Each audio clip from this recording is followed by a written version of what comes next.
What's up, y'all? It's me, Michael Bartel. I'm coming to you this week from the hills above sunny Barcelona. So, here's what I've been learning. For the first time, interestingly enough, I've read this book, On the Origin of Species. Or, to give you the full title of it, On the Origin of Species by Means of Natural Selection, or The Preservation of Favored Races in the Struggle for Life. I bought this book in a used bookstore last year sometime, and I hadn't got around to it, but I was thinking, like, why did I not ever have to read this book in high school? It seems quite strange. And then I realized recently, I was like, oh, right, it's because I went to high school in Texas, where they don't maybe have such a high opinion of these kinds of things still over 150 years later. So I went ahead and made that happen, and I recommend it. And most of you have probably read it, but if you haven't read it, I do recommend it. And one of the reasons I recommend it is that not only was he such a brilliant thinker, this guy, Charles Darwin, he was also a really good writer.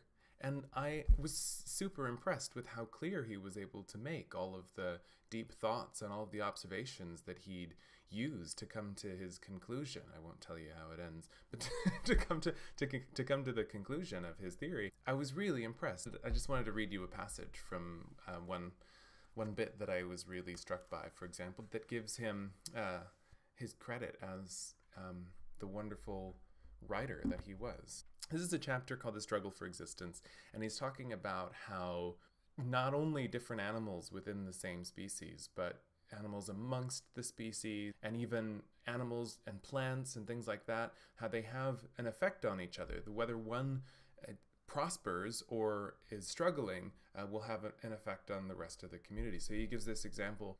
There's a type of flower that's pollinated by the bumblebee, which he refers to a number of times as the humblebee, which I guess is what it was called then, which I find quite adorable. But the humblebee is the only bee that pollinates this particular flower. And he says, I bet you if that bee, the humblebee, were to suddenly disappear, this flower would not be able to thrive in this area anymore. And he said, it's interesting because there are certain mice that eat the bees' hives and their combs and can reduce their numbers. So he's also noticed that, like in cities, for example, where there are cats that take care of the mice, there are more of these bumblebees than there are in the countrysides where there aren't as many cats, because the mice kind of take over and eat all of their hives.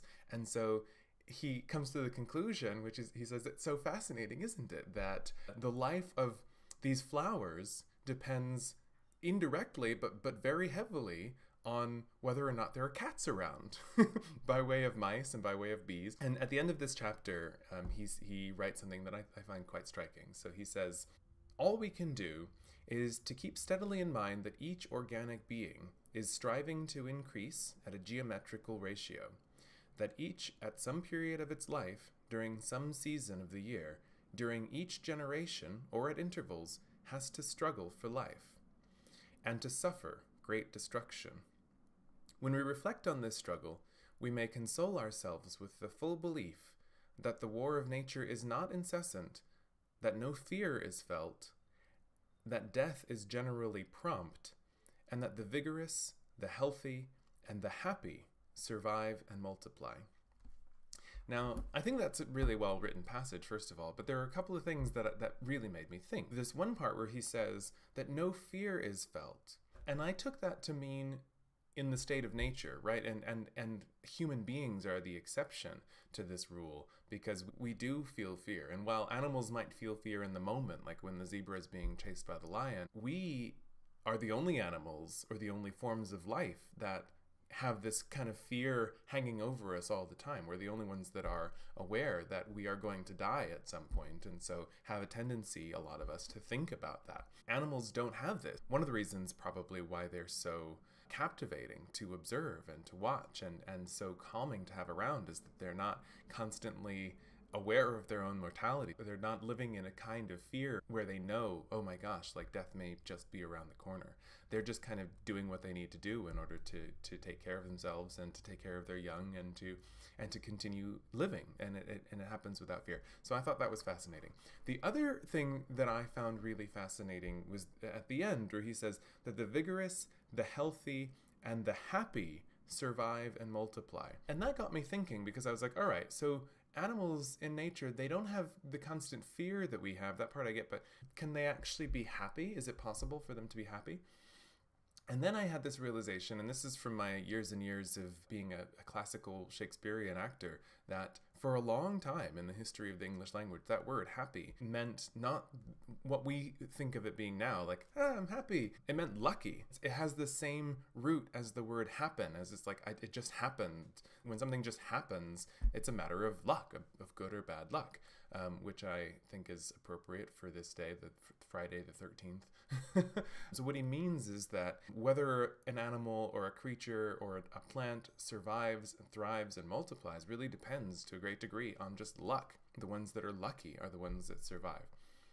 And this is something that I find really fascinating. I had this really great conversation a couple of days ago where someone asked me, how do you think you ended up where you are now in this place where you feel like you're really enjoying your life? And I said, well, I think a lot of it is just luck, actually. And it's true. I really feel like I am so lucky insofar as that I was born at the time that I was born, rather than at some much more violent, at a time when rights were restrained to a much greater degree.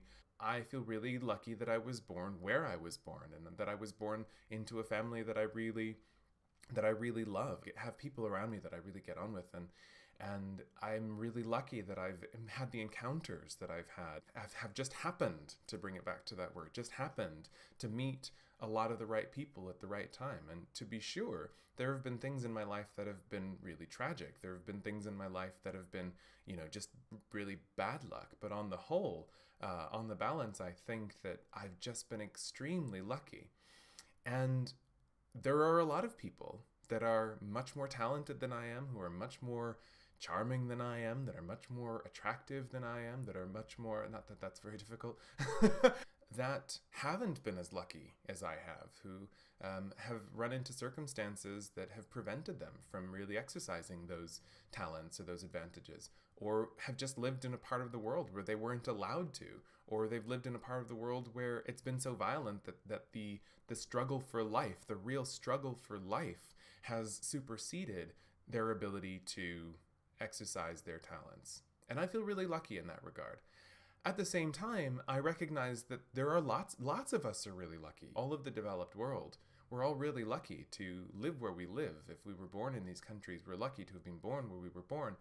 And yet, there seems to be this divide between that luck that a lot of people have had and the kind of happiness that we think of when we use the word today. And what I realized is that what turns luck into happiness is the recognition of how lucky one has been. And that recognition is what I call gratitude. The ability to notice, you know what? The circumstances that I'm in right now, this is no guarantee. Like, this is not how it just is for a lot of people, but it is how it's just happened for me. And that is something that has been so transformational for my life, is my ability to recognize how lucky I am and to genuinely be grateful for it. And I am. I'm grateful every day that I have the family that I have the friends that I have, that I've had the opportunities, that I've had to put the talents that I feel passionate about forward and share them with the world.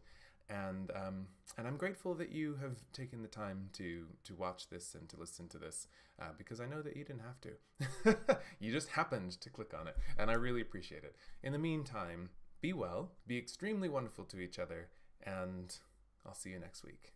Goodbye.